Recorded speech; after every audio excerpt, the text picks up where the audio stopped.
Welcome back to the channel, and today I am doing a follow-up video for our 30-year conference realignment guide. You all absolutely killed it for the last one. I just want to let you know I am super grateful. So today I'm going to be doing another historical start to our guide, but if you want an alternate history guide, be sure to subscribe so you don't miss out when we drop our next version. I'm planning to drop it in a few days after this one, so stay tuned for that. If you haven't seen our last version of the 30-year realignment guide, go check that out. It should be tagged in the top right-hand corner. If you enjoyed today's video or consider using it in your dynasty, drop a like and subscription below. It helps grow the channel and it's completely free to you all. And one last thing, if you have any recommendations for future realignment guides or any videos in general, let me know in the comments. It would be awesome to hear from you all. I appreciate you being here, and let's get into it. As always, I want to preface that realignments depend heavily on recent success, and that is why it is always so hard to predict future realignments. So all of these are suggestions to build a history so you can become more immersed in your dynasty. If Team A stinks at the time of the realignment, consider moving Team B, who is in a similar location and size or has a similar history to the first university. As always, do whatever you think will give you the most enjoyment.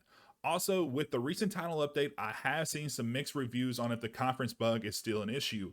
If it is, make sure to create a backup save before progressing to the offseason in case things mess up. If it isn't, if it has been fixed, let me know in the comments so I can update the video. Just like I mentioned a second ago, in this guide we are going to start from our current conference alignment. As well as having the same starting point, we will also be moving UMass to the MAC as we see in real life in 2025. But moving into 2024, FSU started a legal case stating that the ACC grant of rights technically ends in 2026, which would allow them to leave and seek another conference affiliation.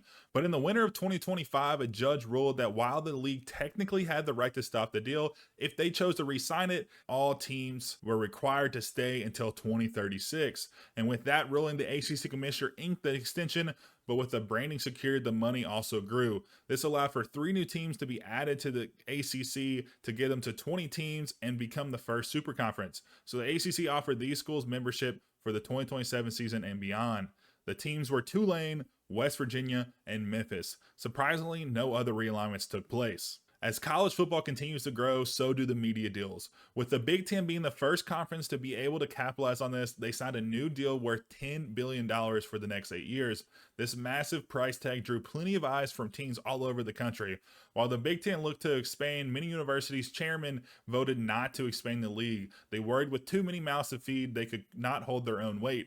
But luckily, the commissioner of Northwestern had seen falling student numbers for the last few years. In a bid to focus more money on academics, the president decided to resign their membership in the Big Ten and join the MAC. With this opening, the Big Ten added Notre Dame, who had been a team who looked to move to a conference after many years of mediocre success and the decline of their national brand. Along with this, the Big 12 saw an opportunity to extend an invite to Boise State, who has seen a lot of recent success. They also were able to sign a 5-year extension to their media deal, keeping the league together through the 2037 season. This caused some slight movement in the G5 ranks to backfill some losses. UTEP replaces Boise State in the Mountain West. The American also added App State and Marshall to try to compete with the growing MAC. In 2033, the SEC signs a 2-year extension on their media deal. This was skeptical timing, as this is the same season the media deal of the ACC runs out. Not being incredibly thrilled, the ACC commissioner takes to the media to denounce the SEC. This doesn't matter much, as the very next day, FSU and Clemson announced they would join the SEC in 2037. In the wake of the turmoil, Boston College leaves to join the MAC. Also accompanying them is Temple from the American. Now a shell of itself, the dust has not fully settled and more changes are still to come, as the 2 Pac-12 teams and SMU announce they are joining the Pac-12 once again. Along with this, 4 teams from the Mountain West join the Pac-12 as well: Colorado State, Nevada, San Diego State, and San Jose State. New Mexico State joins their rivals to get the Mountain West to 9 teams. In an effort to keep the 8 conference games on the schedule, Conference USA adds UConn from the Independents. In 2040, there was only some minor realignment that happened. In the wake of the MAC growing to 16 teams, the American feels left behind. To play some catch up, they will add 3 teams from the Sun Belt: Louisiana Lafayette, Troy, and Coastal Carolina, to compete with the MAC and try to secure consistent auto bids into the playoffs.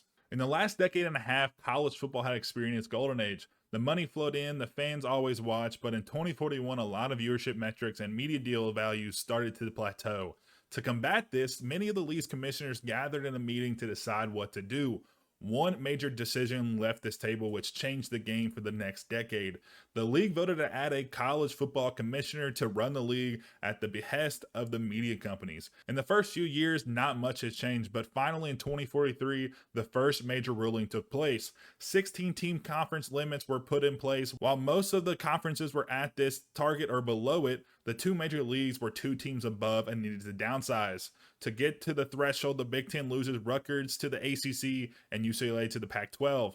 The SEC also loses 2 teams as Vandy moves to the Conference USA, and surprising the Big 12 removed Cincinnati to add Missouri. In the process, Cincinnati moved to the ACC. After only 3 years, the commissioner makes 2 more rulings that changes how the conferences organize their alignment at the tail end of our timeline. With the recent success of the conference team limits building more routine games between bigger rivals, the commissioner added a ruling that all power conferences must have 2 divisions and that the group of 5 conferences have a limit of 14 teams. These changes will take effect after the 2049 season. To get to the required limit, the American Conference will lose North Texas and UTSA to the Mountain West. The MAC will also lose UMass to Conference USA. To fulfill the division alignment requirement, the Power 4 conferences will align as seen on screen. So pause now to copy these down. And with that, that brings us to the end of our guide. Before you get out of here, I hope you enjoyed, and if you did, consider hitting that big red subscribe button below. Also, let me know down below what your favorite era was, as well as if you like this guide or my last guide more. Again, stick around for our next guide coming sometime within the next week. I appreciate you being here, and I'll catch you in the next one.